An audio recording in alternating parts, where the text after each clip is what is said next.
Hi Chris, how are you? Good afternoon, Rod. I'm well. Happy Easter to you and your family. And to you, have you had a nice, restful, Easter eggy, chocolatey time? Yeah, I guess so. Been on holiday, came back on Easter Sunday, watched the Formula One as I hope you did. I know you didn't. And then, yeah, nice family day yesterday. And here we are today on Tuesday, the 22nd of April, 2025. And we're recording episode 169. We certainly are. 169 gone and well into the year. Yeah, it's amazing, isn't it? I mean, we're going to be through April. I mean, I've just moved my calendar onto April because I'd forgotten to do it. So You've still got a paper calendar? I bought one for Christmas, so I've put it up. And it's got cars on it, so, you know. I never mind the country file one, you know, with all the nice wildlife and stuff like that. I don't mind that one. But other than that, I don't. That's got pretty pictures. I suppose if you've got pretty pictures of cars, it's the same thing. Yeah, I don't mind it. It's just there, and it's nice to glance at. So there you go.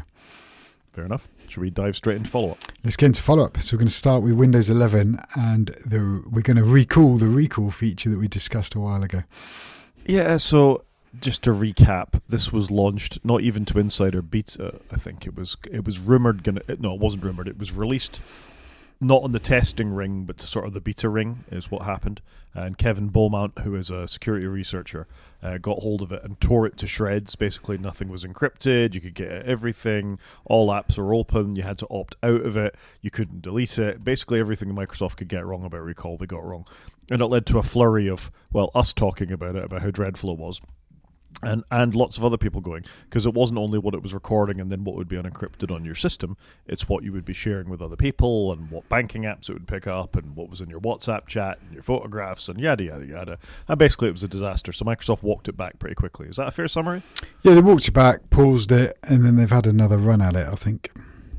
They have had another run at it, and now it's actually on the insider track. You need to opt into it, and a chap from Ars Technica, whose name I can't find, who wrote this article, it'll be at the bottom, and Kevin Beaumont have been back and forthing over the fact that this is now available.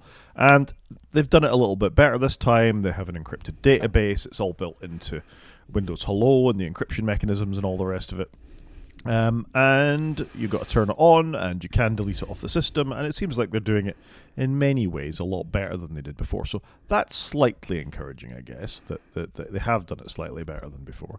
And there's a very long, well-done article on this, but it seems to me they still haven't got it quite right. And I should be clear that this is largely for Copilot Plus PCs at the moment, so it's only machines that are made in 2024 that you're going to be able to opt in to get this to work with. But Microsoft Windows being what it is, the chances are somebody will get it to work on non-supported operating systems. I think that's probably fair to say. Yeah, so it's for machines largely released late in 2024, but obviously even machines released this year probably can't. Some won't be able to run it, or the majority won't be able to run it. So it's quite a high spec. And you're right, it's now encrypted. You need to have a BitLocker disk, and it will use Windows Hello. I was going to say Face ID for a moment. Windows Hello to unlock and stuff. So it does feel like they've ticked a lot of the wrong boxes, which is odd why they didn't do this before, if I'm being honest. For me, it's still a little worrying because it doesn't sound like it's that smart in that, you know, they're not running AI to detect credit card input or addresses or personal details. And I don't know, I'm not feeling that warm and fuzzy about it. Well, I don't, for lots of reasons, not the least of which is your employer decides to switch this on to watch what you've been doing all the time, and you know whatever it is. And corporately, I think there'll be different feelings about this if you're an enterprise compared to if you're a person. But even so, this doesn't get around the initial problems I had with it, which is if you share your screen, then all the stuff is being captured by somebody else who does have this switched on. You don't have the ability to opt out for it. They haven't thought to opt out some apps. For example, in their testing here, password managers and encrypted messaging apps are all automatically opted in. And I think that's a mistake. You don't want WhatsApp, you don't want Telegram, you don't get iMessage on Windows, but you don't have these kinds of things where you might be chatting with sensitive things, particularly if you're the Secretary of Defense in the United States. You don't want these sensitive things being captured by this. And then potentially there are still some lingering security issues like this. So you set it up using encrypted messaging and all the rest of it. But if you switch it off, you can then get back in just using the PIN. You don't need to use Windows Hello to get back into it. So that means a partner an abusive partner, for example, would be able to log into the machine using the PIN rather than the hello, and be able to get into the encrypted messaging, encrypted recall database that was there at the back end. So I think there's still some serious concerns about this for me. Yeah, I'd agree with that. One thing I found interesting, though, is it will only screen record, in essence, the active window on the screen. So if you've got two windows side by side, it's only going to do the one that's got focus, which I guess is right. But I don't know. It all seems a bit of an odd feature, and it's not one that I will be turning on. Yeah, and I'm running a podcast at the moment, as are you. I have multiple windows open. I've got you in one Firefox window. I've got the screen sharing thing in another, and I've got our show notes in a third, plus a couple of other things, recording that's going on as well. As I click between them on my one screen, it presumably would be shifting the focus to what it is that you're doing. So if I flip to a messenger window to type something in one of my daughters, go and get the washing in, presumably at that point it stops and goes and records, go and get the washing in. Now what if I sent them my banking details to go and buy something at the same time? It's going to capture that inside of that messaging window. So it doesn't really matter to me that it's not recording the whole screen. The fact that it's recording anything, potentially with those sensitive things, and if I haven't thought ahead to exclude my messenger to that, I think it's a problem. So I don't think this is fixed, and I think it's a feature nobody really wants. Yeah, kind of agree with you here, and definitely gamers don't want this, and like you say, employees probably don't want it, but employers might want it. So very interesting feature. It'll be interesting to see what the follow-up's going to be from The Verge. Once people have got it out in their hands, because like you say, the link we've got in the show notes is really in depth. It's actually quite a good read, and I think it's really well written. They walk you through it in a really good way, so it is worth people's time to have a look at that. But yeah, it's going to be I think a challenging feature for Microsoft to land, but they've obviously spent quite a bit of engineering effort on it. I think it's an engineer with a really good idea. Here's something we can use the AI thing for, and they've just sort of fairly unevenly inserted it. And also the fact that insert most AI features here. Yeah, that is true. And also, as I said at the top, I think the fact that this only works on Copilot Plus PCs is one thing now. But when HackerX figures out just to enable this globally on as part of the malware they install on your computer, and it's continually recording people's machines on Windows, you've got a serious problem on your hands. Yeah, I completely agree with you. Speaking of a company that has a serious problems on its hands, is Boeing. So Boeing was in all sorts of trouble because of A, the pandemic, B, the fact that their jet started crashing because they were cheaping out on their MCAS system and killing people and not admitting liability for it. I don't think it's unfair to say that, and getting away with it. And didn't they had a window that fell out, didn't they? And they had a window that fell out. So the 737 MAX, I want to say it is, has been a problematic aircraft. But on top of that, Trump's tariffs have come along. And now China have decided they're sending their Boeings back, which is a hell of a thing to do. Yeah, it's quite a thing to do, isn't it? So it sounds like Boeing flew an airplane to China that they'd obviously agreed and sold before the tariffs. And then the company have then had to fly it back home again, which is not an insurmountable journey. I think it's like 5,000 kilometers. It's just insane, isn't it? It's crazy, and I don't really think Trump thought of the knock-on effects, or maybe they did, of what these tariffs would have. You've got I won't scare quote it, a great American company here who Chinese airlines are buying because they've got a massive exploding internal demand for air flight, and people now travel outside of China as well. So they've obviously got huge demand. Airbus have got orders backed up for 5 years apparently, based on how many they can produce. I presume Boeing's the same, even though with all the incidents that they've had recently. Yeah, so they just need to weather the storm, don't they? And Boeing to come out the other end. Well, yeah, but how many of the parts that Boeing make are just entirely made within the United States? I bet quite a lot of bits of Boeing are flown in from other countries. Yeah, you've got to imagine. I mean, surely when they sell a company in China a plane, they're sending some of those parts back to their origin. You've got to assume. Well, but avionics on these things. I mean, I know, for example, Rolls-Royce makes engines for Boeing planes. So that's a British company where components will come from bits of Europe or across the UK, America, China, who knows where all the avionics come from. It's not an entirely, even though Boeing is an American company and maybe, 70% of the plane is made in the United States, 100% of the plane isn't. So even an American company is going to have to tool up to have all these, and it's just an example really, beyond computers, which is our usual specialized subject, of the impact of these tariffs. That you can understand why China's upset about this, and you can also understand why they sent it back. Yeah, 100%. This tariff talk needs a lot more planning before being announced. I think it's very bizarre how it's all come around in the end. Yeah, I mean, the other thing you've got, I suppose, ongoing is that China have their own airliner program up and running called COMAC, the Commercial Aircraft Corporation of China, where they're trying to get their own aircraft certified for flying around. And all this will be a spur to get an internal company up and running. If you can't trust the supplier to do this, A, it's good for Airbus, B, it's incredibly good for your own domestic production of aircraft. Yeah, and you can kind of see some of the logic of the tariffs, right? We should do more in country. Yep, get it. But equally, you're now going to kill your export business. So you're trying to stop your companies within your country importing so much, fine. But now you've just killed your export business. So it's quite a dangerous game to play, this. It is. A company not playing a dangerous game is Framework. We talked about them in some depth last week. Their new Framework 13 has been released. I'm quite excited about this one, I got to say. I'm keeping a very close eye on it. Upgrades to the internals, it's using AMD's new chips. Some upgrades to the externals, they've upgraded the keyboard so they've got less resonance when typing. Apparently if you had the speakers all the way up and you were typing on it, you could feel a bit of feedback from the speakers and the keys, so they've strengthened the keys. This is the third generation of computer that uses the same 13-inch chassis, so if you bought the original Framework laptop back in 2019-2020, you can fit all these modern internals into this one and upgrade it for about 300-400 quid, including its 120 hertz screen with I think it's a 4K resolution at 3:9. I think this is and the linked article is a review in The Verge of, yes, this is an expensive laptop, but actually if you bought the original one and you want to upgrade to the latest and greatest thing, you can. Very solid laptop. Well done. I think it's cool. Again, it's a really good article, quite in depth. But it's amazing, isn't it? If you bought the original, I think they came out in 21. That's when they were a startup. But yeah, you can go and just pop a new screen on it. Like, how cool is that?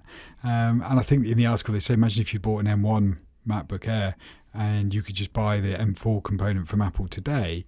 And yes, Apple would put markup on it, but it's surely a lot better for the environment to be able to just swap the gubbins out rather than the entire device.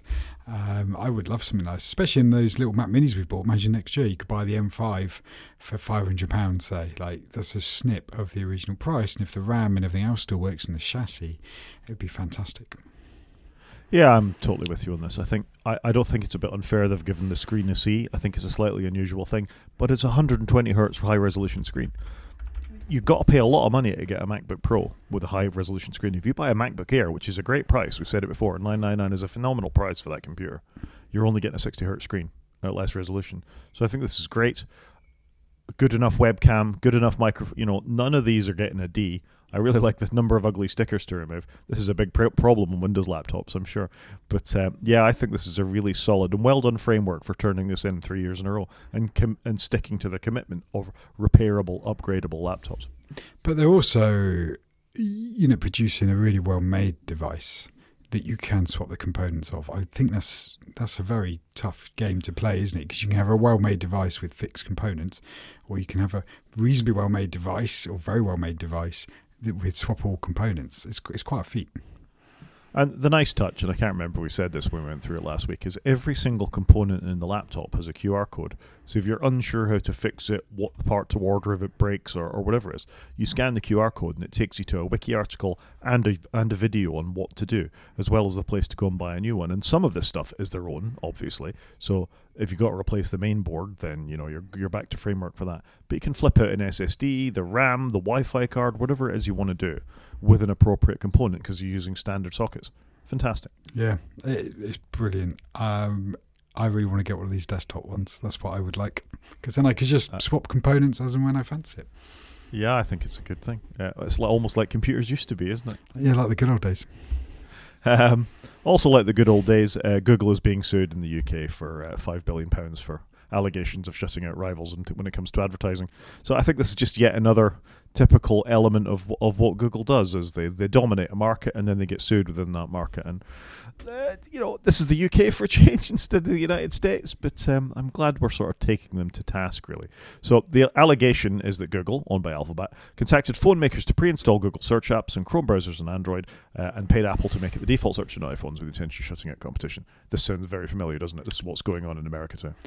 So does that mean Google and Apple can get sued for this? Possibly. I think Apple just looked the other way and took the money, didn't they? But yeah, it's bad. It's not good, is it, at all? But again, interesting that once again the UK is beginning to take an opinion on this. And I just feel like both the EU and the UK are waiting to see how the tariff situation plays out for them before they go too hard on this. But if it all goes horribly wrong again, you can see both the UK, the EU, and the rest of the world joining China and just going, okay, we'll do our own thing then. That is my concern here. You end up with everybody doing their own thing, and we've had everybody converge, have more of an international mindset, and we're going to end up with more of a localized mindset. Well, the thing is, I mean, you see it this week in China saying, well, if you continue to trade with America, we're going to tariff you. Whereas, that's the worst case scenario. At the moment, the rest of the world is going to the United States, hang about, this isn't clever, and still working as was. What you don't want is a whole bunch of fiefdoms or tariffdoms sort of springing up with variable tax rates, because that is absolutely the end of the world when it comes to financial crises, for sure. So we'll see. Trump has shown an ability to back down in most cases with everything except China at this point, so I guess we'll see. Is tariffdom a word? It is now. Okay, just checking.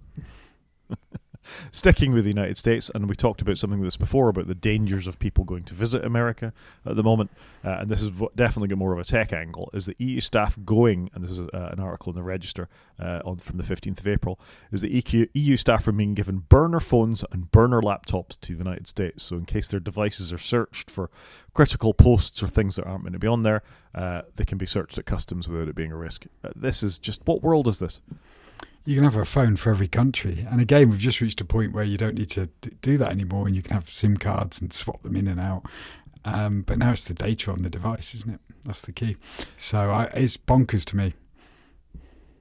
It's quite a thing. And, it's not only the fact that the employees or the delegates of the EU are at risk, it's getting into European Union Commission systems. At the same time, if the EU systems are already running a Microsoft operating system or have a deal with Palantir or one of these companies, they're already in the systems. The horse is bolted. Yeah, that's fair. Yeah, so just a thought. And then in follow-up from last week, where we talked about the problems with the funding affecting the CVE system, which is the security warning system around the world, they've actually reinstated the program, which is A, good that they've gone ahead and done this, but B, I think it's already sort of spurred the change for security researchers to set up an independent system that isn't dependent on the United States continuing to fund this. Yeah, so the funding's now been renewed for another 11 months. But I think you're right, because what happens in 11 months? What happens if they do pull it? They've given it a stay of execution. But for how long? We know we've got a minimum of 11 months, but will it carry on? And this was something that was never really questioned ever before. So I'm not surprised now that there might be an independent system to do this instead of, like you say, one reliant upon the US government. Well, we've already had a rehearsal for this, because ICANN, which is the International Commission for Names and Numbers or something like that, which hosts the registry or sets out the rules for the registry of URLs and IP addresses and all that kind of stuff, was a United States body that was spun out last year. Imagine that was still in the hands of the United States government, that we'd be having this whole discussion not only about the security of the internet, but its actual fibre and backbone as well. So these sort of one country held systems, which we never thought were at risk, are all becoming problematic. Yeah, it's a problem we didn't think we were going to have in 25. Yeah, absolutely. I thought there'd be all sorts of craziness, but this really wasn't on my list of things that I thought we'd have to worry about. No. It will be interesting. 11 months from now, are they going to renew it? Are they going to renew it? We will see. I think that's it for follow-up, unless I missed a story. Now, should we dive into the news?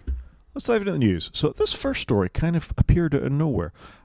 You've still got a Synology disk drive, I think? I do have a Synology. And to be fair, I usually quite like Synology. And the NAS I've got is exceptionally old. I think it's I'm going to say it, 11 years old or something. I think it's as old as one of my kids. I bought it a long, long time ago. I don't use a lot of functionality on it, but I do use it for backing up all the machines on Time Machine. And it's just sat there churning away quietly. And I do really like Synology, and I'm a bit annoyed with them with some of this stuff.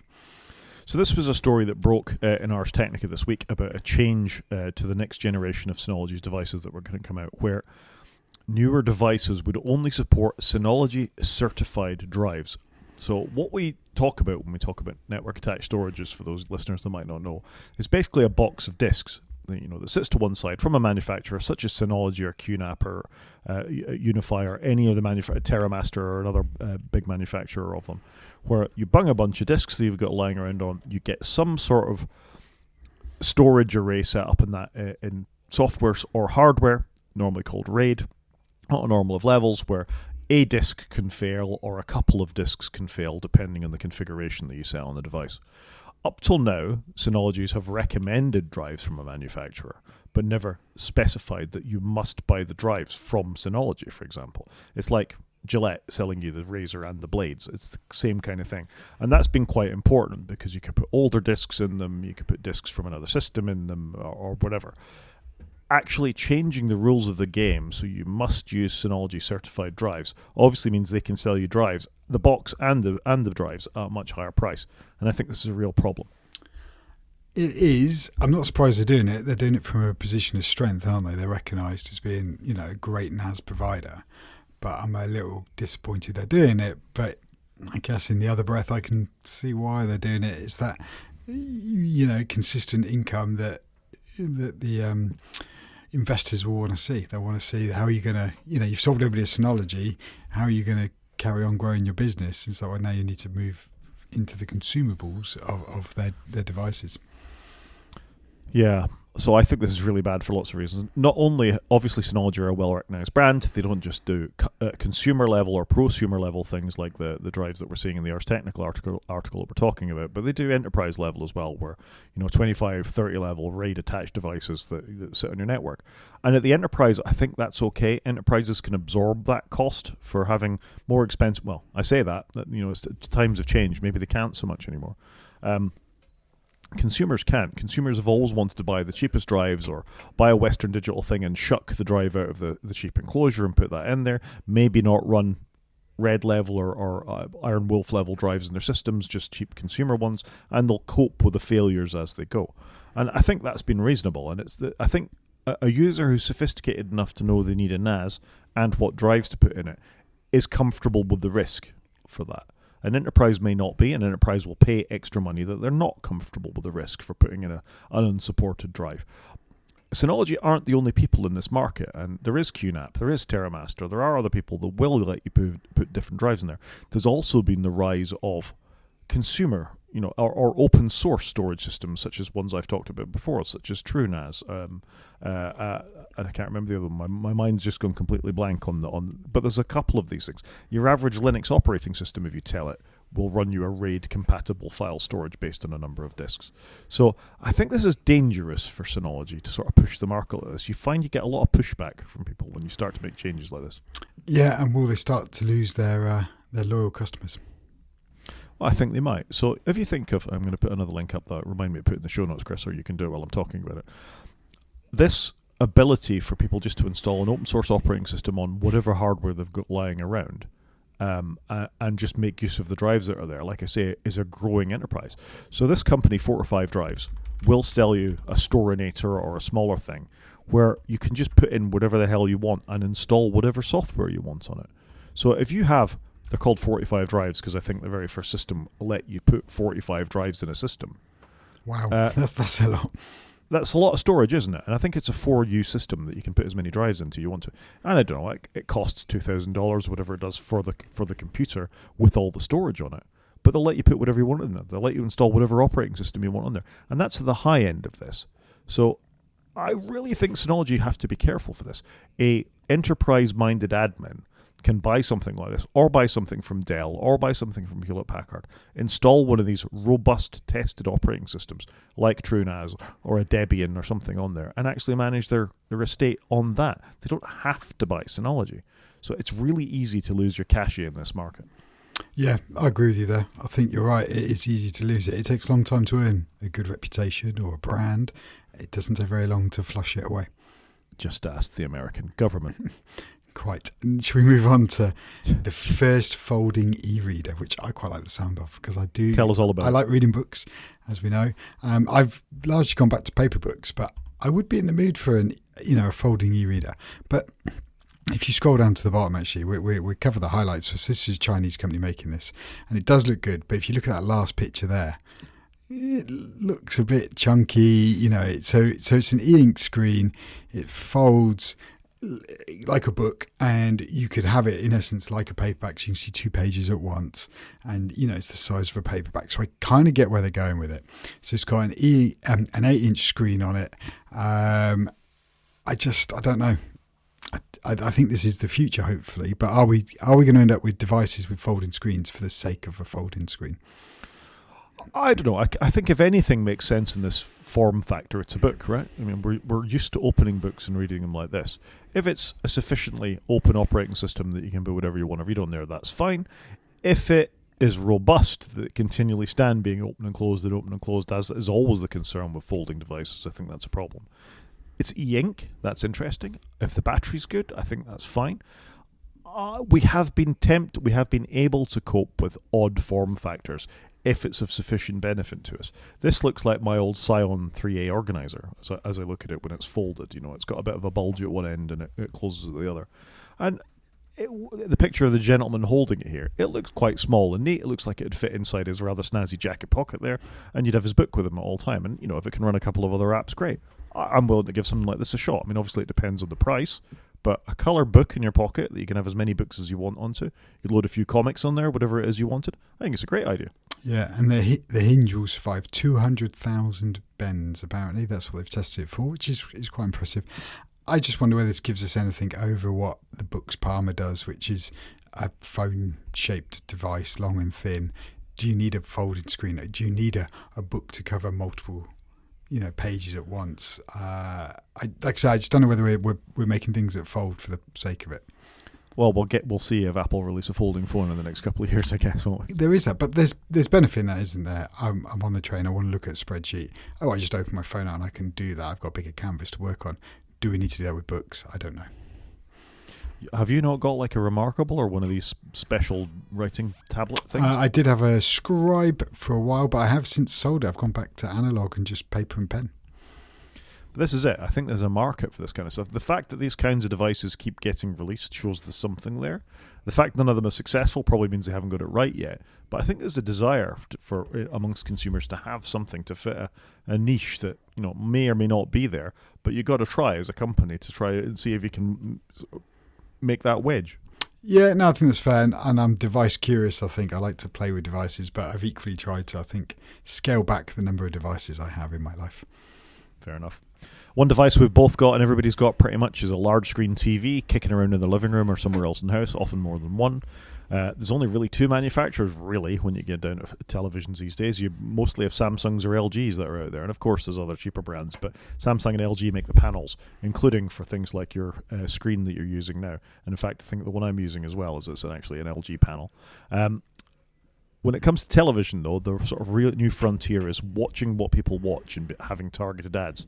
And this was a story in Ars Technica this week about LG's integrated ads getting more personal. So it will watch you watching the TV and try and analyze your emotion and then serve you ads based on those emotions, which is really quite creepy. Yeah, I don't like this. I think this is bad. Why do I need this in my life? I do have some LG TVs. I don't connect them to the internet. Occasionally I'll pop them on, download maybe a firmware update. But actually I've realised the firmware doesn't do a lot for me. So I don't really bother and I just use my Apple TV. So this is not something I want. But I do like the LG TV. They make great panels. Yeah, and that's why they're getting cheaper is because of these advertising features. Is the bulk of people plug them in, stick them on their Wi-Fi and then forget about it. And they do actually, to a certain extent, watch what you watch. They know what channels you are, how long you spend on them, what sources you flick to, and all the rest of it. And you and I are of a mind on this. I disconnect mine from the internet, plug in an Apple TV, and I take everything off the Apple TV. But is it worth getting the firmware updates? There may be something critical. Most of those updates are to do with adding new services. Which you don't use anyway if it's offline. So I'm going to stick with my Apple TV. I love my Apple TVs. I think they're great. They are, but as in the same way I've become Linux curious, I am interested in what alternatives there are out there. The thing about the Apple TV for me is it's fast and it's reliable, and the apps are pretty much there, with the exception of the BBC and its 4K, which may be there now. I haven't checked, to be honest. But, I think you always need to have how much is it going to cost me to get out of this as well? Yeah, that is it. Yeah, what's your cost of exit? That's a fair question. It is. Should we do some rumours? Let's do it. So first off, in 9to5 Mac, they have a proposed render for the iPhone 17 Pro and its new camera island. And I gotta say, this looks awful. It just looks it's not great, is it? It looks very dull. But it does feel, and I do wonder whether so what the rumour is that on the new range of phones, the Pro phones, rather than the camera be a square sort of box in the corner, it's now going to be an elongated, square. It's going to be a rectangle across the whole back. And it looks like on this pass for this year, they don't really need that big bulge. It's not doing anything on the back. Maybe it's got gubbins inside it that we're not seeing, and it's giving them more internal space. But it doesn't look like it's serving any purpose. The one thing it will do means your phone will be balanced. But I wonder if this is a longer term play, that they're warming us up this year by giving us this massive rectangle of a lump on the back, and then next year we'll have more stuff inside it. I don't know. I mean, the criticism of the 3-camera layout on yours and mine's on the current generation phones is it look like a cooking hob, right? They look like rings on your hob, slightly in the wrong way, and Chris is holding his up, and I can do the same thing. It looks like your hob. But also the phone, if you don't have a case and you just put it on the desk, it's unbalanced, which I hate. Yep, I hate it too. And they're not doing this just to do that. Why, if you're going to do this, wouldn't you spread the lenses out? Because then you could have 2 of your lenses on one side of the other, and you'd be able to capture spatial video more impressively than having the 2 spatial lenses one above the other. I wonder whether they're moving us somewhere slowly, because they're trying to make it look like the current one, because there's that brand recognition of the square on the back. And so I wonder if going to the rectangle is, like I say, they're just warming us up slowly, and you'll see the shoe drop with the iPhone 18 in the following year. I guess we'll see fairly soon, but it's not a pretty thing. I agree with you about the balance. If you put a case on it, you obviously don't have the problem. I've been doing a Chris and been running caseless recently, so I have been feeling the wobble. Yeah, the last 2 months I've been caseless, and it's been fine so far. Welcome to the club. Well, that means I'm going to smash it next week now. I've dared to talk about it, doesn't it? But anyway, I don't know how I feel about this. It's like they've gone half Google with a bar right across the top, but not committed to moving the cameras. Yeah, that's what I mean. It feels like, I wonder if they're warming us up for something. And like I say, you'll see it the following year. But it's so boring. Why not take a risk and actually move it? Because I don't know. I don't have a good answer. And it is a bit of a shame, because when you look at the new 16E that just came out, it's got one camera and it looks really nice. It looks very clean on the back, whereas the Pro phones don't look that good, I don't think. No, I agree. Second part of our rumour roundup, the iPhone Fold, which we've obviously heard some of our thoughts about folding devices already. Apparently there will be a camera on the outer display, but I don't know if there'll be a hole punch underneath is typically the idea with these things. Google phones have this, where they have a hole punch camera on the outside for scanning your face and all the rest of it, face unlock and that kind of thing. And for FaceTime and that kind of stuff, presumably you'd want something on the inside. Well, how do you unlock it if you've left your phone in the open state, so you've got the big screen, and maybe you leave it and it locks? How would you then unlock it? Do you have to? You don't have to look at the front to then open it around the back. So it's going to be the devil will be in the detail when they release this. It's these engineering challenges. I mean, I got to say, I quite like the idea of this. If you have a phone that's as thin as phones are, and we talked about that, was it an Oppo that was a trifold phone that was just about as thick as the USB-C port? Yep. I think that's going to be interesting and give you a nice device. And we've said before, I think Apple's operating systems are in the right place for a foldable, unlike many of the Android ones. So, I mean, it's a super interesting device, and I'm here for it, other than the fact my hesitation about American companies at the moment. No, I understand that. I'm definitely here for it, because this may replace my iPad. Yeah, that's not necessarily a bad thing. Should we move to social networking? Social networking, my favourite topic. So just 2 very quick stories. The first is OpenAI is apparently trying to build a social network. What the thinking is here, I suppose, is to get more user input directly into ChatGPT. That's probably the end game, as well as to do things like displace Google and displace Facebook and Meta and others. And X, of course, has Grok as part of its thing as well. I don't know how I feel about this really. I don't like many of the social networks that are in there. I'm not going to feed directly into ChatGPT with my thoughts and photographs though. So I think I'm kind of with you. I think this does make a lot of sense. They'd get a load of data they can scrape for free, tick. There's obviously an opportunity for an X-like competitor. So I can see that they would do this. Yeah, you can't think Facebook are going to like this very much. No, Facebook. Nobody's going to like this. Elon's definitely not going to like this. Well, Elon is an early investor in the company, definitely doesn't like this. And I think they've got a couple of outstanding legal cases as well with Sam Altman and OpenAI. And I got to say, they haven't really coated themselves in glory. Remember that sort of firing stunt and rehiring stunt and the board and the way they've released models and the whole they trained their data on everything that was out there, but the second you try and use their IP for anything else, they're all over you. I don't think they're a very noble company. No, agreed. Yeah, I agreed. But hence why they'd be perfect to make in a social network. Yeah, right. They're already unscrupulous. They don't have anywhere to fall. They've already got the right morals for a social network. So you can see it. Why wouldn't they do it? And like I say, it would give them infinite amount of data, wouldn't it? It would. One thing that has been successful for Donald Trump is he started his own social network. So when he wasn't allowed on Twitter and he was sort of restricted on Facebook, he started his own Truth Social network. Well, our own attempt at that in the UK may be about to happen. So Liz Truss, who is an ex-Prime Minister of the United Kingdom, which still boggles my mind slightly, is feeling there's not enough free speech on the existing social networks, despite she could go on Truth Social. She's going to launch her own uncensored social network to counter the lies that are on mainstream media, which I just think is amazing. How long is it going to last? Will it last longer than her stint as being our Prime Minister? Because wasn't she like the shortest Prime Minister ever, or very close to it? She was, and that's really saying something, because we've had some quite short-served Prime Ministers. But if you think what Liz Truss did, she came in, she broke the economy, and she was kicked out.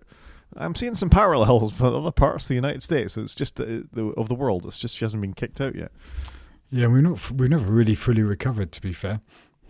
No, and it is worth remembering that some wag on the internet had bought a lettuce and wanted to see if it would last as long as Liz Truss did, and it did last as long as Liz Truss does. And I think if she launches a social network, maybe we need like an Onion or something with an even shorter shelf life. Yeah, it's gonna be interesting. I don't know. Maybe I'm wrong, but I just can't see them getting any form of market capacity on this one. I think there's enough social networks that be you on the right, the left, or somewhere in the middle, you can find a niche for yourself. Yep, agreed. Shall we go ahead and do some media? Let's do it. So first up, and slightly sad news, it's time to pour one out for Mythic Quest. Did you watch Mythic Quest? No, if you've watched it, I probably haven't. That's usually a reasonable rule of thumb. That's reasonable. So Mythic Quest was the creation of Rob McElhenney, who has obviously bought Wrexham football team with Ryan Reynolds, and the co-creator of It's Always Sunny in Philadelphia. He's a very funny, very talented man. I watched the first season. It was excellent, I got to say. It tells the story of a computer game studio and sort of the trials and tribulations they face with a very creative individual and the people who actually need to make it in the background. It's very well put together. It is funny. First season was great.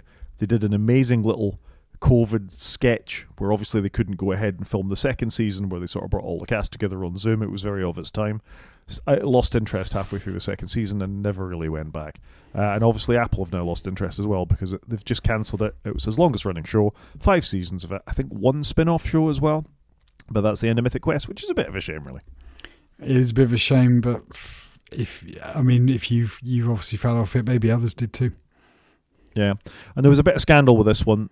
They released it, and then when they got the cancellation, they went back and pulled the very last episode, or pulled elements of the very last episode. So only people that were right up to date and saw it, they had to go back and change the ending. They sort of teased an ending they've done 4 seasons, sorry. They teased an ending for a 5th, but they had to go and pull that out because that was the end. Oh no, that's bad, isn't it? You can't do that. Yeah, it's poor showing. And it kind of smacks of censorship slightly, doesn't it? I'm a believer. I think you shouldn't go. You can modify something to improve the quality of it, but you shouldn't change it and obviously you can go into the whole Star Wars debate at this point.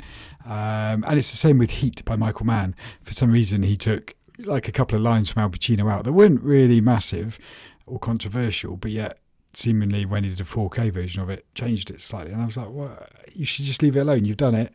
It should be the work that won the awards when it came out, not the work you've then modified afterwards. Yeah, I agree with you. One thing we also agree on is I think we both like a bit of Race Across the World, yeah? Oh, yeah, I can't wait. Tomorrow night, isn't it? Tomorrow night. So this is the show from the BBC where they release a bunch of competitors in one part of the world and tell them to get to another part of the world without flying using mobile phones or credit cards. They've got to figure out their own way to get there. It's a phenomenal show. This is the 5th season, and there's been a couple of celebrity ones as well. They've got a couple of checkpoints along the way. They start in China, they end in India, I think, in this particular season. Looks fantastic. So they start at the Great Wall of China, and they've got to, I think it's the southernmost tip of India they've got to get to. That doesn't sound that far, but there will be checkpoints. And obviously they could be anywhere. So I think it's going to be really cool. I can't wait to see it. I love this show. And I will be watching tomorrow night. Hopefully my children will partake. Because they quite like the concept of getting there first, but who's got the most money? You know, you've got the money and they're getting there quickly thing, and it's quite good to have those two factors, I think. And it's so well done. I think it's fantastic. So yeah, for me, this and Bake Off probably the highlight of the year. I think the thing I'm saddest about is I applied to go on this season of Race Across the World with my daughter, and I didn't even hear back from them. That is rubbish if you don't hear back. That would be cool. Even a no. Even a it no. would have been cool. It's interesting to know where I would have been going, I got to say. Even an acknowledgement you exist would have been nice. I don't really exist. We're all fictions of the internet, I think. But yeah, I'm excited too. Can't wait for it to come back. Another thing I can't wait to come back is we've had the news that Taskmaster Series 19, we knew who the competitors were. We didn't know when it was coming. It's coming back on the 1st of May. New Taskmaster. Yay. Yeah, spooky you put this in the show notes because only the other day I was the kid. I haven't seen Taskmaster for ages. Have I missed something? I haven't missed anything. Here it comes. Perfect. Yep. 4 British comedians and 1 American, and the American's a really funny guy whose name I can't get right. Jason Mantzoukas, I can never say it properly, I'm sure, who was in Brooklyn Nine-Nine. He was in The Good Place. He's been in a bunch of stuff. He's a really funny guy and apparently likes the show so much he paid for his own airfare to come and be a... That's good. Like, fair play. Fair play. He's a fan.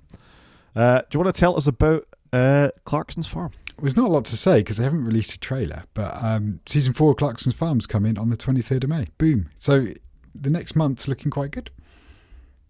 Yeah, there's quite a lot of decent media coming, isn't there? Yeah, no, it's all right, isn't it? And these are the shows I like the most, I think, that they're coming. So, and for me, they're ones I watch with my kids, and they're probably shows I enjoy the most because it means, you know, you watch something together, whereas there's a lot of TV I watch and it's largely just me or me and my wife. So it's nice to have a family show. It is, and it's a good one. And it's no holds barred, Clarkson's Farm, isn't it? They go into the nuts and bolts of farming. It is quite a hard watch with your family sometimes when they've got vets and animals and there's a lot of swearing and some gore. But it's been quite educational for my children. And for us, the actual Clarkson's Farm isn't very far from where we live or his new restaurant, the pub. So it's quite nice. The kids can we drove past it the weekend. So, you know, it's quite real for them. Fair enough, and I see the little piglets in that, and a lot of people are quite traumatised by that. Shall we move on to one more thing? On my continuing Bond watch, I've finally done all of the Sean Connery films, except the one that's not really a Bond film. Diamonds Are Forever, released 1971. Bond moves to the 70s. He's definite change in style for this. It's really interesting watching them from the 60s into the 70s. You actually see the change in the years as it goes by. You obviously see the change in Sean Connery as he ages a little bit. But to get out, I think this is the 6th film in that space of time, starting in 1962 whenever they started, is really quite something. Yeah, we should have done we should have watched these at the same time maybe so we could have discussed them a little bit more. It's my fault. I'm a bit behind with everything at the moment. I love this, and I love the theme tune to this one as well. Second Shirley Bassey movie, Diamonds Are Forever, and also they're sticking with the Welsh theme, back to Shirley Bassey for there. This is a decent film. It's definitely got a 70s edge to it. You see the sort of change in the cars and the suits. Still looks good, still very cool. Not the greatest story. They sort of lean ever harder into the silliness of it, more than sort of embracing the spy side of it, which is definitely something that from Russia with Love onwards has begun to go. And that's a bit of a shame, really, because a lot of the elements are there to make a really good, interesting spy film, rather than just a gadget-laden, superhero film, which is almost what they were in places. Yeah, but maybe there was a void in that superhero space back then. That's since been fulfilled by Marvel, so we don't have that anymore. But maybe back in the late 60s, 70s, there was a need, and this was what filled the need. I mean, films are about escapism, and I'm okay with that. It's very escapist, and you certainly get the feeling, particularly in the 60s films, international travel wasn't really a thing. The package holiday wasn't a thing. So seeing exotic locations like California, like parts of Italy, like Sardinia, wherever they went to, was really quite compelling for people. And to see, attractive people doing cool things in those places made sense. And it worked. And, a lot of the films are good. This isn't a great one. It's not bad. And I think the 57% audience rating for this on Rotten Tomatoes is a bit harsh. I think it'd have been just over 60. But, solid. The fact that they called one of the ladies in it Plenty O'Toole, I'll leave for the listener to decide whether they think that's a good thing or worse than Pussy Galore. But yeah, it is what it is. I think with the reviews, though, one thing to bear in mind, I guess, is in some ways you want to see the reviews when it came out at the time, in the context when it was released, and then sometimes you want to see reviews over all time kind of thing, more blended version, because the world changes, doesn't it, and people's tastes change, and you might get some very young reviewers review and go, what's all this is awful, whereas some slightly older generation might be quite nostalgic about it. So I think the reviews are tricky to gauge. That's fair. I think people watching who've got as far as this are likely to be quite accepting of the art of their time, and I think that's fine. But in the string of films, this is the weakest that I've watched so far, and you could see this was why this was amongst Connery's last and why he kind of lost his taste for it. It needed new blood at this point, and I think that he knew that. That's why he went away for On Her Majesty's Secret Service, which was a great film. The new blood injected that. When Daniel Craig came along, it got better. I vaguely remember when Roger Moore comes in next for Live and Let Die. It's going to be better. So I think the silliness just increases over time as they've run out of things what to do with them. But Connery always very watchable. Half decent film, 6 out of 10, 60%, like I say. Yeah, that's fair. Should we do a couple of games? Let's do a couple of games. I love big games. So, games. First off, if you haven't bought a PlayStation 5 yet, you've kind of missed out. So, as part of the global increase in prices, Sony have put their prices up too. So, it's just a PSA, really. The disk drive one, I think, hasn't gone up that much, but the non-disk drive one, for some reason, has increased in price across lots of markets, including the UK. So, just to be aware, PlayStation 5 more expensive now. Everything's more expensive. That's all. That's it, really, isn't it? Everything's just more expensive. Yeah, I suppose that is true, but it is what it is. You and I both have PlayStation 5s. I use my PlayStation 5 a fair bit. If it broke, I'd buy another one. It's one of those rare things that I don't have to think about it that hard. I use it enough that I'd buy another. It's been a great console. The controllers are a bit fragile. The games are high quality though, and I've enjoyed it. The subscription service is good enough. I think it's fine. Yeah, I'd agree with that. It's a great console. It's a shame it's going up. I'm not that surprised in one way, because with the Switch 2 coming out, as we've all seen, it's going to retail about £400. It makes it more expensive than a PS5, which is quite interesting. Yeah, I mean, that is quite a thing, isn't it? You think of the graphical power of the PlayStation 5 compared to the Switch. Yep. Even just the original PlayStation 5 will be way more powerful graphically than the Switch. Yeah, so a PlayStation 5 on Amazon, as of today's recording, is £385 for the slim version. And how much is a Switch? 400 and something? It's about £400 without a game. So just slightly more. Yeah, I guess it depends what you're in for. You're going to have a better graphical time, even than a Switch 2, I'd hasten to say, with a PS5. For me, it's a great console. I'd buy one of these before I bought an Xbox. I completely agree. Even though I've got an Xbox. Let's move on to something else quickly. This caught my eye this week. I'm a big fan of XCOM. I've talked about that repeatedly on this podcast. I like its real-time strategy. Make a move, the enemy moves. You've got goals to achieve within that. In the XCOM universe, which goes back to the early days of computer games with the Glossop brothers in the early 80s in the United Kingdom, who made the original XCOM way back in the day. And Firaxis, which is Sid Meier's company, took it over. Also the people that make Civilization. I've enjoyed XCOM and XCOM 2, the sort of reborn versions of them. This is a launch in the Star Wars universe, really. with very much the same sort of feel as an XCOM game. So there's hero characters, there looks to be a Jedi, there looks to be a Mandalorian, stuff like that, and it's got the same sort of cover-based shooting thing they show at the end of the trailer for the viewers of YouTube here at the end. I'm all over this. I like the Star Wars universe. I like a bit of XCOM. Star Wars Zero Company looks right up my street in the same way you saw Commandos and thought that's for me, which, by the way, you should update us on. But is this in your wheelhouse or no interest at all? Not overly, if I'm being honest.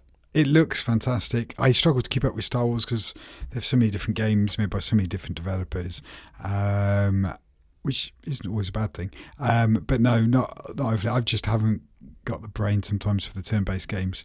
And I know I've bought Civ recently, which I do like, but it's just not my preferred way of playing. Surely Command and Conquer is a turn-based game in a certain sense, except you can't pause it, you know? Yeah, I've just never been a big turn-based person. That's all. But this is the same as Commandos as well. I mean, it's the same concept as Commandos. Hide behind this, do that thing. Yeah, but you got to think about the moves that you could do and then what the computer might do back. Whereas, so that's exactly the same as this. It's more real time, though, isn't it? It's just not something that's obviously World War II sneaky. That's the only difference. Yeah, true. I don't know why. I like a bit of XCOM every now and again, but I'm nowhere near into it like you are. Fair enough. Moving on to something else that I'm interested in, but I don't think it's really for me. Marathon is a game that originally came to the Mac in the early 90s, I think it was the original Marathon, maybe a little before that. It was one of the first first-person shooters in the mold of Doom and others. The difference between it and Doom was it was set in a space station and you could look up and down, which you couldn't do in the original Doom. Bungie went on to make some games people might have heard of, like Halo and like Destiny. Yeah, I was about to say Destiny, neither of which... I've played original Halo, but I've never played Destiny. But this, probably not my game either, it's a multiplayer game. But I wish there was a solo campaign. It looks amazing. Yeah, I mean, it's definitely got a look. It makes me think of Wipeout with that sort of style for the graphics, for the racing ships and everything that's sort of within that. And I'll flick through it just with the characters and the graphics and the sort of all the effects that are put on it. A very sort of cel-shaded looking look to the graphics. This is a survival extraction game where you've got a mission, you go in with your team. There may be other players in the environment. I think they call that PvP, as well as hostile bots. That's PvE, player versus environment. 4 of you go in. You might have to deal with other teams. You might have to deal with hostile things there. But the idea is you rescue stuff and you take the loot out. And that's all we know about it so far. But I think this looks really good. It looks really stylish. I don't know if this will be free to play with loot packs and season passes like a lot of these things are. We have to see. But it looks really compelling. It's certainly got a style of its own. Yeah, it's definitely got that. It's a very unique look, isn't it? But I think it looks awesome. Yeah, so I'm keeping an interested eye on this one. Enters limited beta testing this month. Oh, okay. I bought a game, and then I discovered I'd been given it on the been given it on my PlayStation Network as well. Well done. So you've got it twice then. I've got it twice, and I don't like it either time. So this has annoyed me slightly. I read an article on The Verge by a reviewer that I trust about this game called Blueprints. Which is, he described it as an architecture simulator, but like Balatro. And I'm a big Balatro fan. Yep. You've never mentioned it. Well, I don't mention it much. With the sort of roguelike elements like Slay the Spire. So I thought, I don't even need to think about this very hard. Reviewer I like, plus 2 games I love. This is an insta-buy. So I insta-bought it, fired it up on my Steam Deck, and I thought, I don't like this very much. I don't like the mechanic. The puzzle is too simple. And I don't like the pun, now I think about it. It's an architecture simulator. It's called Blueprints. Yeah, okay. Blueprints. Very good, very good. Ahaha. And that level of humour is like the game. Maybe I'm just missing it. But I tried it again on the PlayStation this morning, and I don't like it. 92% on Metacritic, 7.7 from critics. I don't think it's as clever as it thinks it is. It's obviously not for you. It's a shame. I will give it one more go of interest, but I haven't had a good streak recently with my games. Civilization wasn't very good and hasn't captured my attention. This isn't very good and isn't going to capture my attention, and I feel that's a shame. I think it is hard to find something that you like. It's a challenge, I think, especially a new thing. Oh well, hopefully that Star Wars Zero Company will be pretty good. Do you want to tell us about Mario Kart World? Yeah, so I just put a link in to a video. I'm loving Nintendo at the moment. They're dropping lots of little bits of media and I think it's really smart. This is a video just about Mario Kart World and all the new stuff you're getting, the courses, the characters, the items, power-ups, skills, etc. It's just brilliant. They're just doing a really good job of just dropping that little bit more of detail. And I've said to you before, I wish Apple would do this when they release devices. Rather than giving us nothing for 3 months, why don't they give us something 1 month and then the next month and the next month, and just give us something to talk about, something to look at and to absorb, rather than just dump everything on us in massive drops. So it looks fantastic. Still want a Nintendo Switch 2. Still probably don't need another console or more tech, but I think it looks awesome, and I would love to do Mario Kart World with my kids. I think it would be awesome. Not that long to wait, I guess, before we see Switch 2 reviews, releases, all that kind of stuff. No, I really like what they're doing. I mean, it's the 6th of June, I think it comes out, somewhere around there, 5th of June. So it's not long, is it? It's 6-7 weeks. Fair enough. Should we do a main show? Let's do it. So this might be a little unfocused, I think, in the sense that, well, it's just trying to give a flavour of what we use computers for. And I thought, Chris uses an iPad. I mostly use a Mac. Of course, I've got a phone and an iPad as well. But when I distill it down, I'm not talking about work here. We're talking about what we use computers for at home. So when we go back and relax and we've got things to do, what do we use computers for? So we've both got the 5 things, probably more than that, but the sort of 5 primary things we use, our computing experiences at home for, and what we use and all that kind of stuff. Is that a reasonable summary of what we're trying to achieve? Yeah, and I was trying to stick to things I don't really do on my phone. You know, I'm not thinking about what I use my phone for. I can do these things, some of them on my phone, but it's more what I either sit my Mac for or sit down with my iPad. Yeah, I think that's fair. So it's sort of to give that flavour, because when we talk about buying a computer for a pro, you think you might have something very specific in mind. I need it for Xcode, I need it to do my video editing, I need it for this. Whereas for most of us, you and I included, we're not at work, we're not in work mode, I'm not doing analysis on this, I'm not writing papers on this. What I'm doing is I'm using it as my home computer for the things that we do. And you're talking about the same thing with your computing experience at home. It's not how you do your job, it's how you relax or make use of a general purpose computing device. Yep, that's it. General purpose computing device. What do I do with it? Yeah, what we'd recommend other people, when we've said, oh, your father-in-law needs a computer, all he does is a bit of light email and a web browsing. And it's that kind of thing that we're trying to get at. MacBook Air M4. If anybody buying a computer, MacBook Air M4, done. So, well, maybe, but let's get to that anyway. So for me, I think the thing I use a computer for more than anything else is for web browsing. A lot of that is for researching things that I'm interested in, buying stuff, research for the show notes, whatever it might be. I've generally got a browser of some sort open. My current browser of choice is Mozilla Firefox. I go back around on it, but I've generally got some flavour of Firefox running on my computer. Be that the Flirp that I've talked about way back when, or the Zen browser that I was using most recently. I've got some flavour of Firefox, and I'm actually just using Firefox now because they added, and for viewers of YouTube, they added vertical tabs back into the main branch, and I was all over that because I like it. I love me a bit of vertical tabs. So Firefox, I think, is an essential component, but failing that, a browser, a good quality browser that I trust, that I don't get served ads into all the time, and has the features I want, like vertical tabs, is what I'm doing to do my stuff. Yep, okay, that's fair. I can see why you'd go for Firefox. It looks quite nice, by the way. It does look nice, doesn't it? And it does light and dark, and you can put default search engines, and you can have default tabs to open to. If you just open a new tab randomly, you might get this kind of thing where you get some news stories and things served to you or places you've been, which I can live without, but you can customize that just to go to your homepage or whatever it is within that. I don't tend to bother that much because I flip around browser so much, but I think it's a nice clean interface. It renders pages very quickly. I can have decent ad blockers in it. It integrates well with things like my 1Password and all the rest of it, to make use of the plugins that I want. So for me, Zotero works really well, and if I want to, I can sync it across devices as well. So be it this Mac or my iPhone or a Linux device or a Windows device, I can synchronize my tabs and my browsing from them. I'm not mad keen that they've brought an AI chatbot into the current version of Firefox, and we've talked about the controversies with Firefox a couple of shows ago, but I think there's enough features and functionality, and it's not Google Chrome, that I'm happy still to use Firefox to do my general browsing. Do they let you turn it off? I haven't dug. This is still such a new version, I don't know. Right, okay. Because I don't mind if it's there. I mind if I can't hide it. Yeah. And one thing I will say for Firefox is this new recent feature being able to edit PDFs directly. You can actually mark up and do a lot of things with PDFs directly in the browser. And I know how bad PDF management is on Windows, so I think this is a great thing that Mozilla are doing here. Yeah, no, that is cool. Moving on, unless there's any questions about my choice of browser or what I do with it, but I think everybody knows what a web browser is and what they're for. It's just important that you've got a good one.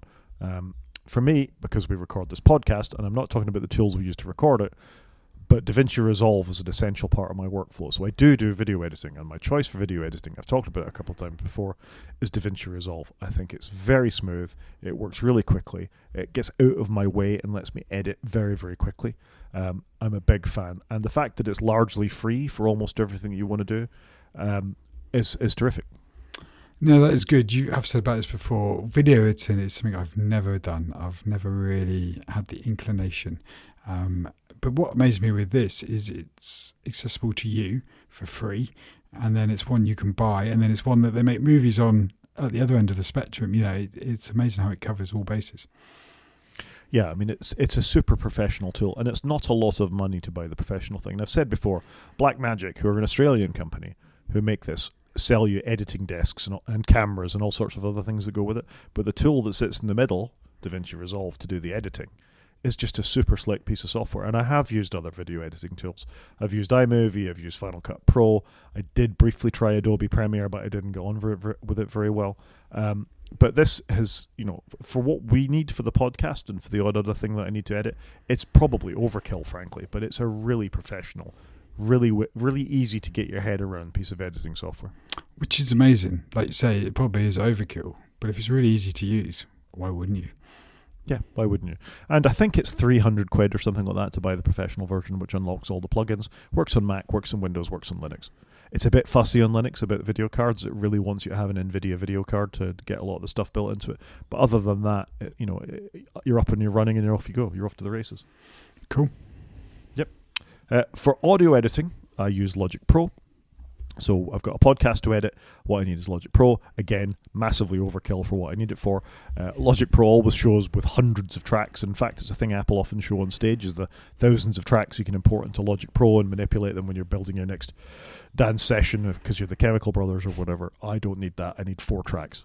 Our intro and outro and our speech tracks for the two of us, and I get on and edit that. But it is very intuitive to bring together. I feel it gets in my way a little bit sometimes. But, it's a very solid piece of software with only a couple of annoying features that I can live with. I really should explore others, but the thing is, I'm fast and efficient. When you and I finish recording, I can probably have the podcast posted in about 20 minutes when we're done. I'm so familiar with Logic Pro at this point. So for me, it's just a fairly essential thing for my home computing, because podcasting is home computing needs. I think that's the thing, though. Sometimes it's hard to change software, isn't it? Because you've got your workflow.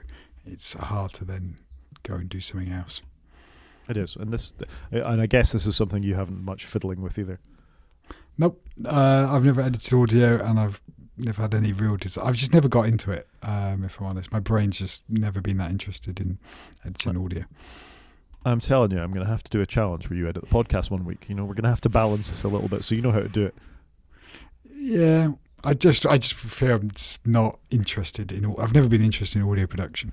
It's a skill I don't know why. I just haven't had the desire. Sometimes you've just got to learn. Yeah, that's true. Speaking of something you've just got to learn, I run a home lab. I have my own internal environment for doing all manner of things like serving the video server with Plex and Jellyfin, or serving podcasts up, my note-taking app, my Nextcloud server, all run in something called Docker containers. Docker containers they're not virtual machines, but it's often easiest to think of them as virtual machines. Small isolated environments that you run very specific services in with a known build. They typically run a Linux of some sort. You can run lots of Docker machines on fairly low-powered hardware, like a Raspberry Pi. You can actually run Docker on that.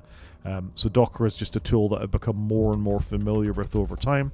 So I occasionally spin up my own Docker containers on the computers that I have in order to test things before I move it to my production servers and all the rest of it. I'm a big fan of Docker. It's a largely open source thing, and there are variants of it, things like Podman as well, that you can run that aren't Docker, that are even more open source than Docker's particular way of managing things. It's very simple to get your head around. You define a machine using a markup language called YAML, yet another markup language, for where you want the services to run, the image to come from, the ports to be open, the network shares or local shares to be mapped on there. Docker lets you do that very easily. I think it's worth anybody who's vaguely interested in computing spending a couple of hours getting familiar with Docker if you do want to run some of the services that I talk about from time to time on here. For example, a Red Hat variant of this, it's not called PotMat, I can't remember the exact thing, but it is a Docker variant. You can run the DaVinci Resolve app that I was talking about within that inside of any Linux environment. So if, for example, your operating system is higher than the version that's supported by the company, you can actually fire up a container, run your editing software inside of that, and have a consistent environment everywhere you go. So for me, Docker's been quite transformational in the way I use computers and what I need to do in computers. This is not something that would have appeared on a list I'd have done even 5 years ago, frankly. So I'm a big fan of Docker in the way it lets you do it. It does involve a bit of light coding as well, which Chris is going to cover in his sort of uses for a computer. But that's it for me. Any questions on Docker, Chris? Docker is one of those things I feel I should know more about. And as you said, it involves coding. I'm probably more interested in Docker than I would be in the audio editing of the podcast. I mean, the thing for a developer particularly is you've always got an own environment. So back in the distant past when you used to build websites for people, you would deploy it to a particular stack, be that Linux, Apache, MySQL, PHP. Typically, a lot of these things would have been done in. But that stack that you were deploying to wasn't always a known environment. It could be a different version of PHP, different version of MySQL, different version of whatever you were putting on. If you use Docker, you've always got a consistent build, and you can just give the people that you're giving the tools to a Docker container with all these things pre-specified to always remain on a particular major version and maybe just get patches. So that's consistency is really what Docker's about. It's like the promise of Java actually writ large. Yeah, I kind of I agree with your synopsis of this, and I think that's why I'm a little interested in it. Fair enough. And last for me, I still do a little bit of gaming on computers, so I have Steam. I use an awful lot of Steam for many, many games that I've bought and not played over the years. Not all of them work on my Mac. Most of them will work on either my Steam Deck or my Linux machine that I've got upstairs. I'd say 90% of games now work on Steam under Linux. Some of the competitive things like Rainbow Six Siege and Call of Duty, not so much, so I've got a PlayStation for those kinds of things. But almost everything else does. That's the joy of computers. It was games that got me into computers really back in the day, so I like to pay a bit of tribute now and then. And Steam is just a rock-solid thing that I install by default on almost every computer that I've got, and I can at least play some Balatro or Monster Train or something on there if I do need sort of 10 minutes of downtime. And that's it. Yeah, I think... Well, I'm probably going to touch on Steam myself, so I'll do that then, but it's awesome.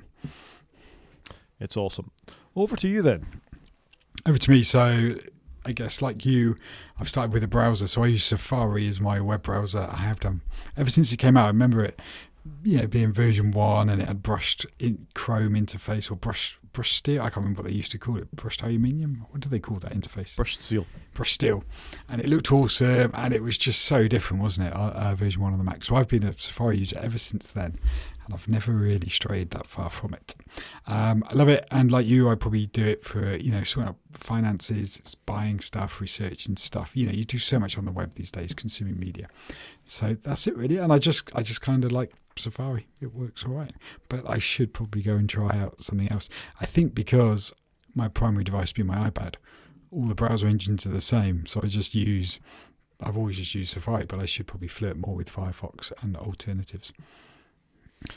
I think if you're not always going to be on an iPad, it is worth seeing what else is out there. Yeah, and I barely use Windows just to play games on which we touch at the end. So I just dive into Edge for that. Yeah, I mean, I think the advantage of Safari is that it works on all your things, and if you've got a tab open on an iPad, you can open it on your Mac, or your phone, or whatever.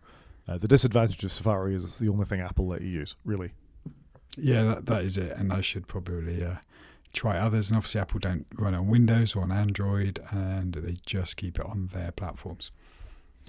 Safari is an interesting browser. It came a bit from Conqueror, which was an open source thing with KHTML, which was from the K-desktop environment on Linux, and Apple sort of forked it and made it their own thing. But I mean, it's a choice. Safari is definitely, and web browsing I think is the primary reason most people use computers for these days.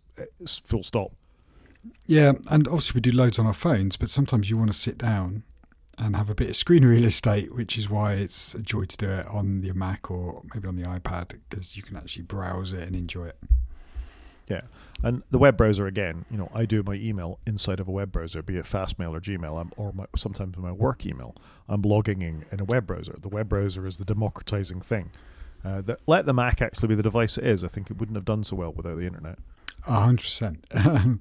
And obviously we had Internet Explorer when we first started using it, which was weirdly better on the Mac than on the PC for a while, and then got very slow on the Mac and very outdated. Very slow and very outdated. Music. So I listen to a lot of Apple Music, and I do that a lot at home.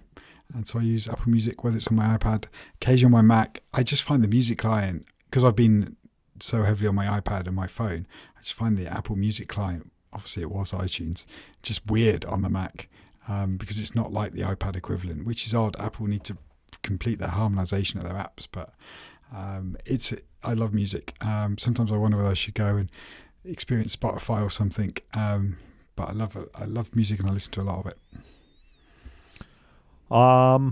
This is an odd choice. I use Apple Music in the sense that it goes to my Sonos, or I'll play it when I'm in the car. I very rarely sit with the client open on my Mac using Apple Music or listen, in that way. I'll find some other way of listening to it because the app is janky as hell. Well, it's just iTunes. It's iTunes, isn't it? And they've never really done a good job of moving it forwards. I think it's a real shame because it could be a good app, and having used Spotify and YouTube Music and some of the other ones as I've done my research over the years, I use Apple Music because I get it for free, in inverted commas, with my subscription. I don't think it's a very good app, though. I don't think it does music curation very well. So I get that you use it in the way that you do, and it is better, on devices like the iPad, but it's not a first-party Mac app that I think they should be proud of. No, I completely agree. And in some ways, it's like Windows to Microsoft, isn't it? Windows, we've joked before, has got so much legacy in it, whereas Microsoft don't always move forwards with it. And it's kind of the same for Apple and iTunes. They've just never really got it to parity. Probably the best place to listen to Apple Music is on the iPad. Or on your Sonos. If you have a Sonos. I use it on my HomePods quite a bit. Yeah. As an app, though. Photos. So I do edit quite a few photos. There's two apps I use for this. One is Apple Photos and the other is Pixelmator, which is now owned by Apple, or Photomator. So it's going to be interesting to see what Apple do with it now they bought it. But I'm a very light editor. I like just to change maybe the crop or the aspect ratio, or just tweak the dials a little bit. I don't do heavily edited photos. I like to try and keep it as real to what I've taken as possible. So yeah, I do use the Photos app quite a bit. Yeah, this isn't one for me. I take pictures. I very rarely do anything with them. I might crop them, and that's good enough for whatever the default thing is. But I got to say, photos have changed for me. There was a time I had, not Lightroom, I'm trying to remember the name of the Apple thing that you use to manage pictures. Aperture. When I used my DSLR and I took lots of pictures and I really cared about it, and I don't anymore. I just have an increasingly large number of photographs on my phone that I occasionally look at or send somebody else for one thing, and I'm glad that they're there. I will occasionally go back if I'm making cards or whatever and sending them to people to find the odd thing, but I really don't manage photos anymore or change colours or do any of that kind of stuff. I do a little bit, and I upload some to Glass. We've spoken about Glass before, a photo upload service where I share photos with people that I don't know, but I just tweak a few. I don't tweak all of them, just a few, because I think we live in a world where it's impossible to maintain all your photos these days. 100% agree. Coding. So next up, I'd like to fiddle in Xcode. I would love to be able to build an app and release an app. That's a dream, and I should really spend some time doing it rather than just come up with an idea, mess around with it, get so far and then abandon it. But I like just fiddling with code, and I think Apple have done an amazing job of making it possible to deliver an app quite quickly, and they provide some really good tools. I know they're mixed, but I do enjoy it. Yeah, I think I disagree. I think you use Xcode because you have to use Xcode because it's the thing that comes with the platform if you want to build apps for iOS and iPadOS. Xcode used to be a great app. It was lean. It gave you help as you typed. It would give you coding hints and all the rest of it. As they've tried to build AI stuff into it, it's got baggier and slower and worse. And actual management of how you deploy code from Xcode to the App Store is incredibly complicated. You not only need to know how to do Swift UI in Swift, you need to know how to manage certificates, you need to know how to do the testing, you need to know what profiles to tick on the various devices. I don't think it's a seamless experience. I think it's incredibly difficult and only getting harder. So the code itself is one thing, and you can code in anything. You can code in Windows Notepad, for goodness sake. And Xcode should be a better IDE than it is. It requires too much computing power. All the stuff that they've said is going to make it better hasn't. And actually, I understood it for a while. I could deploy apps to the App Store for testing and things like that because I've done it. Whereas now I open it and I'm just intimidated by all the bells and whistles and tweaks. And let's face it, I was never the best at this stuff anyway. I could just about manage the debugger. I was more of a person that just put line breaks in and see how far my code got than actually analyzing, and I'm sure if you're Marco Arment or somebody who really knows or underscore, you understand the ins and outs of Xcode, but I find it a vastly intimidating app that's just too slow, even on modern Macs. It is intimidating. I can do the bare basics with it, and that's why I would love to know more. But I do often sit down at my Mac just to have a little noodle about and play with it. But I'd love to be able to do more with it. Yeah, and just on that, and I don't think we've got time to go into the show because we're going to run along otherwise, is that there was a post on Mastodon this week by an Apple developer, Coco Frog, saying that submitting your log files as part of a radar we're going to be subject to AI. And I don't like this. I understand why they're doing it. They're teaching and improving their coding system. But agreeing that all your stuff is going to end up in Apple Intelligence is a consequence of trying to get them to fix a bug or understand what's going on with your code, I think is a serious kind of another breach of trust between developers and Apple. I would concur with that statement entirely. So I won't go into it in detail. I just think it's an interesting thing. But you're right, though. It's like with OpenAI building a model, isn't it? If they build their own social media platform, they will just consume all that data. Apple could do the same, but what you don't know with Apple, are they just trying to teach a debugger, or are they going to do other things with what you're sending them? Yeah, that's a concern. Flick it back to you for gaming, and before I let you talk about it, I've just noticed that the game we featured a couple of weeks back, Tempest Rising, is now available. Ooh. So yeah, back to me. Tempest Rising is something I do need to take a look at. You've recommended it, and so has a colleague. I do a little bit of gaming, probably more in the last 12 months than I ever have, because my kids have come of age and they're gaming a little bit more, and they like it even if we all just sit in the same room and play our own games, but we're just together and talking and engaging. And I do a little bit of that on my PC. So I play Civ, which I can play on my Mac, which is nice, Civ 7, which I've not played a huge amount of. I recently bought Commandos, as you know, and I've done all that on Steam, and I quite like Steam. I think it's great. There's so much there. It's kind of the catalogue for most people to start with, I think. And I do a little bit of Blizzard with Battle.net. And as we talked about just a couple of weeks ago, they've now brought out remasters of Warcraft 1 and 2. And again, I think they've maintained it well, and they provide a nice app for all their games and their properties. And it's quite well done, to be fair to them. So they're probably my two biggest places I go if I fancy a little game. I think they're great apps. And normally there's a sale on, so you can pick stuff up at a reasonable price. Yeah, I wouldn't go to Blizzard anymore. I have the app for Call of Duty, but then when they released it on Steam anyway, why would you go to Call of Duty, Blizzard's own store to get it, It's just for World of Warcraft is the only reason. Warcraft remasters and StarCraft. I've had them in there for years, and so that's the only reason I go there.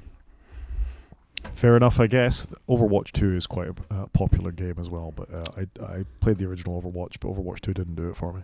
Never played it. Never played it. You don't like your competitive gaming. Shall we do an app of the week? Yeah, let's do it. So app of the week for me, I've been noodling with Linux a bit more. I needed a Mastodon app, so here's an open source one because it's on Linux, so of course it is. Not all apps on Linux are open source. Anyway, this is called Tuba. If you want to go and check out your Mastodon feed while you're using Linux, it's a Flatpak, so you're able to download it and run it on any version of Linux. It's not a specific thing that this requires APT or RPMs for, so you can just download a Flatpak and execute it. You can get it on FlatHub, and it gives you a nice, consistent experience for making use of Mastodon on Linux. Very simple, very straightforward, works well. Mastodon on Linux, perfect. 2 open platforms. Absolutely. Can only win with that, can't you? Agreed. App of the week, thing of the week. Thing of the week for me is a book. I've gone with All That Glitters. This was a bit of a punt at the airport. I've been away all week, so I've not really watched any media, but I have read. I read a lot on holiday, and I bought this book, All That Glitters, which I read one sentence about in a newspaper, and it sounded interesting, and it's actually a true story. I wasn't sure to begin with. Is it a story, or is it fiction or real? But it's based on real life, and it's about two guys in the art world. They go to college together, they do some deals. One of them becomes this amazing art seller and broker, and the other guy he does okay in life, but he's just going through the motions of life. And it's just quite interesting how the story concludes with various bits. I don't want to spoil it for anybody, but just a really good book, and I absolutely breezed through it in about 3 days because it's about 300 pages. It was just really well written, very engrossing and engaging, and yeah, just really enjoyed it. And it's won various awards, and I would recommend it. And it's on sale at the moment, even better. But just a really good book, well written, and it wasn't too wordy. 300 pages is a good number for to get your point over at a good story, and a good wrap up at the end. So yeah, I would recommend this. Like, very interesting insight into the art world, which I know not a lot about, if I'm being honest. I know nothing about that. I can't comment. Glad you enjoyed the book. It was awesome.